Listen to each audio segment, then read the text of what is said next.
So I know it looks dusty, but it's raining. But I was watching a sermon, Jerry Flowers, and he had said at the end, wherever there's a struggle of release, that's where your idol worship is. So I was having a conversation with God, and I said, oh my goodness, God, I worship this person. I made an idol out of them.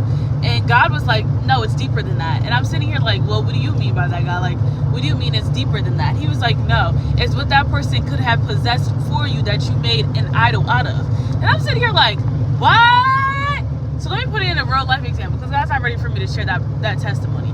But let's say you're a man or a woman and you're looking for your spouse, right?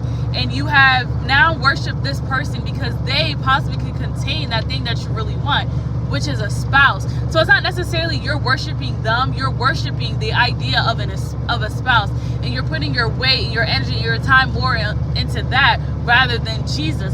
So now they have become your God. So God is saying that person necessarily isn't your idol, but what they could possibly be for you is. And I'm sitting here like, huh? Like, yes, sometimes for people it is idol worship in a man or a woman or in a pastor, preacher, or a teacher. But sometimes it's just the idea of what they can be that you're worshiping, because the truth is you're looking for a spouse. And that person you may have thought to be it is the exact reason why you over there acting stupid, go dumb for them, because you thinking, yeah, and now you made an idol of them because, oh, they didn't respond the right way. Or they didn't do what you thought your spouse was going to do. Like, I'm sorry, I don't really know how the example is, because, like, mine was a little different. But still, like, whatever you had thought for them to do, now you're overthinking and doing all this stuff. Now you're feeling less than, because you have put your whole entire identity into this person. So if they don't acknowledge you or they don't show that you are valuable, now you don't feel valuable. But that was never your God. That was never your God. And God gives nothing but perfect gifts, but we distort it and we change it. That marriage is a ministry unto God. God joins people together to work in partnership for him. He sent his disciples out in pairs. Calm down. It's going to happen. But we love not actually fully being capable. We just like being in it. And we think, oh, if I'm just in it, that's it. No. But being in it and not being capable is foolishness, and it leads to a path of destruction.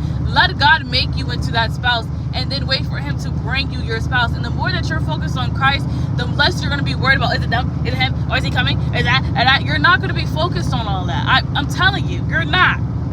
When you start walking in purpose, the last thing on your mind is going to be, oh, so when is my husband or my wife coming? No, God, what do you want me to do? Instead of asking God what he can do for me, I'm asking God, what can I do for him? Let God change you. Let God shape you and make you into exactly who he is calling you to be. Your purpose is bigger than just being a spouse. Know that. Know that. Your purpose is much more than that, but we leave it at that. So when that thing is not happening, now we don't feel as if we hold weight in this world or that God can use us, because we tied our identity and our value into having a spouse, or to having that thing that you have made into an idol, for having that fame, for having those likes. Like, no, that does not, no, 2 + 2 does not equal 4 there, baby. Calm down. Deshauna gonna get me, because she's always like, girl, you're always using numbers, but like, this is just me. But yeah, calm down. Wherever it is a struggle to release, that is where your idol worship is. And for some of us, it's friends. For some of us, it's family members. For some of us, it's this job, because you're just so elite and they just always worship you. Like, come on. Sometimes it's just that old place, because in that old place, everybody knew your name. Everybody knew not to mess with you and da-da-da-da. So now when you're going to this new place, you're nervous because don't nobody know you. It's not necessarily that you have to earn respect from them, but you got to show them something. In the old place, you ain't really had to do too much, because they was already used to you. They knew you. You know what I mean? Like, just find it and demolish it.